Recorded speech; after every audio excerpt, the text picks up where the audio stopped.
இன்றைக்கி நம்ம பார்க்க போகிற ரெசிபி வந்து இன்றைக்கி மட்டன் எலும்பு புளிக்குழம்பு தான். கோலா உருண்டை, மட்டன் கோலா உருண்டை புளிக்குழம்பு தான் நம்ம அதை செய்ய போகிறோம்.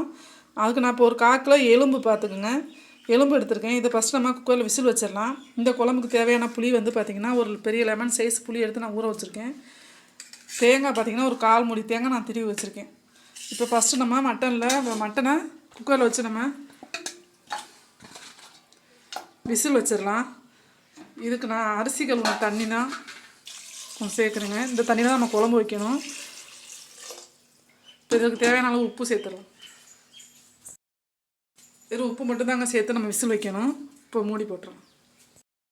ஒரு 3 விசில் வச்சு நம்ம எடுத்துக்கலாங்க. நான் இப்போ குக்கரில் மட்டனை சேர்த்துட்டேன். இப்போ ஒரு 3 விசில் வச்சு எடுத்துக்கலாம். இப்போ அதுக்கு கோலா உருண்டைக்கு தேவையான பொருள் பார்த்துடலாம்.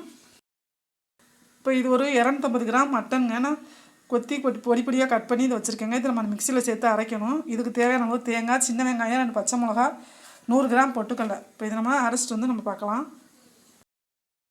இப்போ நம்ம மட்டனை நான் மிக்சியில் நல்லா அடித்து எடுத்துகிட்டு வந்துட்டேங்க. இப்போ இதில் நம்ம வந்து சின்ன வெங்காயம், பச்சை மிளகா, சின்ன வெங்காயம் கொஞ்சம் பச்சை மிளகா சேர்த்து அடித்தது. இதுக்கு தேவையான அளவு தேங்காய்,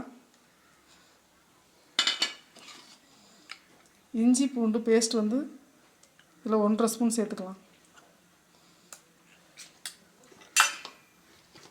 நம்ம ஏற்கனவே காரம் வந்து மிளகாத்தூள் சேர்த்துருக்கனால இதில் 1 ஸ்பூன் நான் பச்சை மிளகா நம்ம ஏற்கனவே 2 மிளகா சேர்த்துருக்கோம். அதனால் நான் 1 ஸ்பூன் மிளகாத்தூள் சேர்த்துருக்கேன். இதுக்கு தேவையான அளவு உப்பு,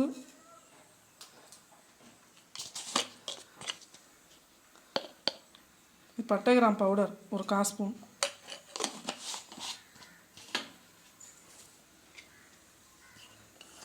இப்போ ஏற்கனவே நம்ம வெங்காயம் வேறு சேர்த்துருக்கோம் நம்ம அடித்து. இப்போ அதனால் லைட்டாக கொஞ்சோண்டு வெங்காயம், இதில் கொஞ்சம் மஞ்சத்தூள் கொஞ்சம் 1/4 ஸ்பூன் சேர்க்குறேன்.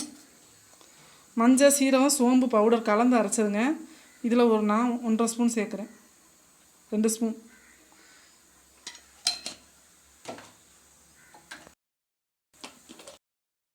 சோம்பு 1 ஸ்பூன் சேர்க்குறேன். கருவேப்பிலை, மல்லி இலை, இது எல்லாமே நம்ம ஒன்றா கலந்துடலாம்.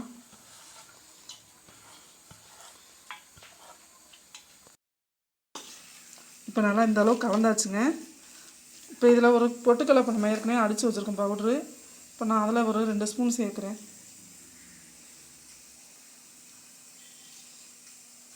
3 ஸ்பூன் சேர்த்துருக்கேங்க. இப்போ இதை நல்லா கலந்துக்கலாம்.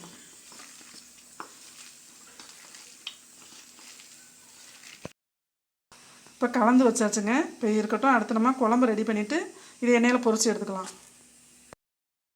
இப்போ நான் இந்த மட்டன் குழம்பு புளிக்குழம்பு தாளிக்க நான் வந்து பாத்திரம் வச்சுட்டேங்க. இப்போ இது எண்ணெயும் சேர்த்துட்டேன். நான் 2 ஸ்பூன் ஆயில் சேர்த்துட்டேன். இப்போ எண்ணெய் காஞ்ச உடனே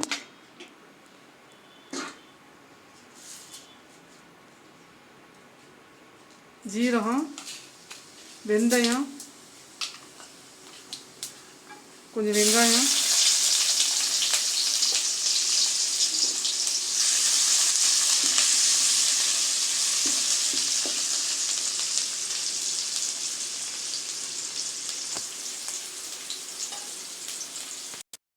இஞ்சி பூண்டு 1 ஸ்பூன் சேர்த்துக்கலாம். இந்த மட்டன் புளிக்குழம்புக்கு வந்து நம்ம கோலா உருண்டை குழம்புக்கு வந்து இந்த மாதிரி தாங்க தாளிக்கணும். 1 ஸ்பூன் இஞ்சி பூண்டு கொஞ்சம் சேர்த்துக்கணும். அது நல்லா மணமாக இருக்கும்.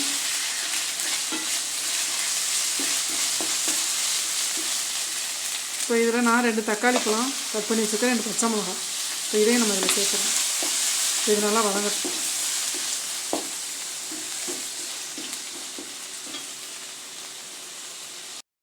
இதில் கொஞ்சம் கருவேப்பையும் சேர்த்துடலாம். இப்போ கருவேப்பிலை வதங்கவும் இந்த நமக்கு இதுக்கு தேவையான மிளகாத்தூள் சேர்த்துடலாங்க.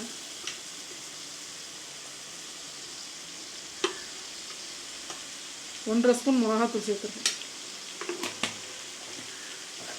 தனி மிளகாத்தூள் தான். இப்போ இதில் நம்ம வேக வச்சு வச்சுருக்கேன் நம்ம இந்த எலும்பை இதில் சேர்த்துடலாம். இப்போ இதில் நல்லா ஒரு பரட்டிடலாம்.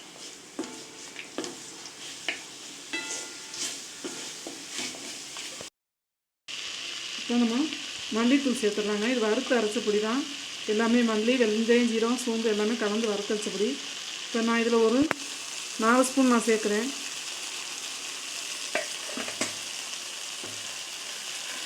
இப்போ இதை நல்லா கலந்து விட்டு இதுக்கு புளி நம்ம கரைசல் வச்சுருக்கோம் இல்லையா, இப்போ நம்ம அதையும் சேர்த்துடலாம். ஒரு பெரிய லெமன் சைஸ்க்கு எடுத்து நான் புளி சேர்த்துருக்கேன். இப்போ இந்த குழம்புக்கு தேவையான அளவு நம்ம தண்ணி சேர்க்கலாம். அதுக்கு நம்ம கொஞ்சம் மட்டன் வேக வச்ச தண்ணியை நம்ம இதில் கொஞ்சம் சேர்த்துடலாம். அதுதான் டேஸ்ட்டாக இருக்கும் குழம்பு. இப்போ நமக்கு எந்த அளவுக்கு நம்ம குழம்பு தேவையோ அந்த அளவுக்கு நம்ம தண்ணி சேர்த்துக்கலாம். இப்போ இதில் வெங்காயம் கொஞ்சம் நம்ம அடித்து சேர்த்துக்கலாம். சின்ன வெங்காயமாக இருந்தாலும் சரி, பெரிய வெங்காயமாக இருந்தாலும் சரி, கொஞ்சம் நான் அடித்து சேர்த்துக்கோங்க. இது குழம்பு நல்லா டேஸ்ட்டாக இருக்கும். இப்போ நல்லா கலந்துக்கலாம். கலந்துக்கிட்டே இது ஒரு மூடி போட்டு வச்சிடலாம். இதுக்கு தேவையான அளவு தேங்காயும் நான் ரெடி பண்ணி அரைச்சி வச்சுருக்கேங்க. இப்போ இது கொஞ்சம் கொதிச்சோன்னா நம்ம தேங்காய் சேர்த்துடலாம். ஒரு மூடி போட்டுருவோம். இப்போ நம்ம ஏற்கனவே மட்டனில் கொஞ்சம் உப்பு சேர்த்துருக்கோம். இப்போ நம்ம சேர்த்த தண்ணி எல்லாத்துக்குமே கொஞ்சம் லைட்டாக உப்பு சேர்த்து நம்ம ஒரு மூடி போட்டு வச்சிடலாம். கொஞ்சம் நல்லா கொதிக்கட்டும். இப்போ நான் ஒரு 5 நிமிஷம் ஆகுதுங்க. இப்போ நம்ம அரைச்சி வச்சுருக்க தேங்காய் ஒரு 1/4 மூடி தேங்காய் அரைச்சி வச்சுருக்கேன். இப்போ நம்ம அதையும் இதில் சேர்த்துடலாம். உப்பு எல்லாமே சரி பார்த்தாச்சு, எல்லாமே சரியாக இருக்குங்க. இது ஒரு நல்லா ஒரு 5 நிமிஷம் நல்லா கொதிக்கட்டும். இந்த குழம்பு அவ்வளோ ஒரு டேஸ்ட்டாக நல்லாவும் இருக்குங்க. மட்டன் எலும்பு புளி குழம்பு இதில் நம்ம கோலா உருண்டை போடையில் இன்னும் ஒரு அவ்வளோ ஒரு டேஸ்ட்டாக நல்லாயிருக்கும். இப்போ இது நல்லா கொதிக்கட்டும். கோலா உருண்டை பொரிச்சு எடுக்கிறதுக்கான நான் பாத்திரம் வச்சு எண்ணெய் சேர்த்துட்டேங்க. இப்போ நம்ம எண்ணெய் காயவும் நம்ம டக்குன்னு பொரிச்சு எடுத்துடலாம். இந்த அளவுக்கு எல்லாமே நான் உருட்டி எடுத்து வச்சுருக்கேங்க. இது வந்து நான் இப்போ குழம்புல சேர்க்க போகிறேன். நான் எப்போவுமே பொரிச்சு தான் சேர்ப்பேங்க, அப்படியே முழுசாலாம் எடுத்து போட மாட்டேன். இப்போ நான் நல்லா 3/4 பதம் வேக விட்டு தான் நான் குழம்புல எடுத்து சேர்ப்பேன். இப்போ நம்ம ஃபஸ்ட்டு பொரிச்சு குழம்புல சேர்த்துடலாம். அடுப்பை எப்போவுமே கம்மியான அளவுலேயே வச்சு தான் வேக விடணும். அடுப்பை ஃபுல்லாக வச்சோம்னா சீக்கிரமே கருகுன மாதிரி ஆயிரும். உள்ளே மட்டன்னா வேகாது. அதனால் பொறுமையாகவே நம்ம வேக வச்சுக்கலாங்க.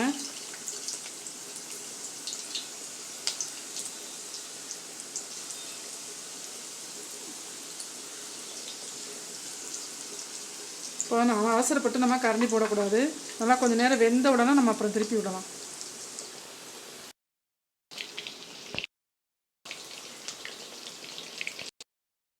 இப்போ வெந்துருச்சுங்க, நம்ம எடுத்துடலாம்.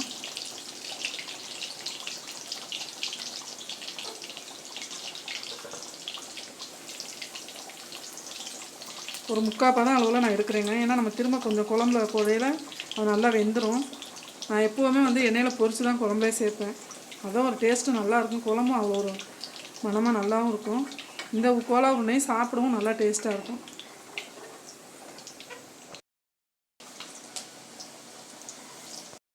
இப்போ நம்ம குழம்பு ரெடி ஆயிடுச்சுங்க. இப்போ நல்லா குழம்பு ரெடி ஆயிடுச்சு. இப்போ நம்ம இதை எடுத்து வச்சுருக்க கோலா உருண்டையை நம்ம இதில் சேர்த்துடலாம்.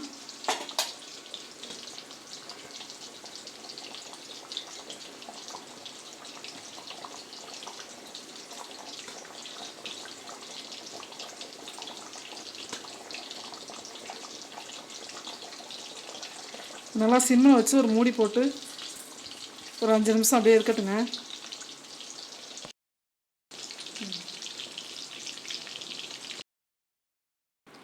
இப்போ குழம்பு ரெடி ஆகிடுச்சுங்க. மட்டன் கோலா உருண்டை குழம்பு.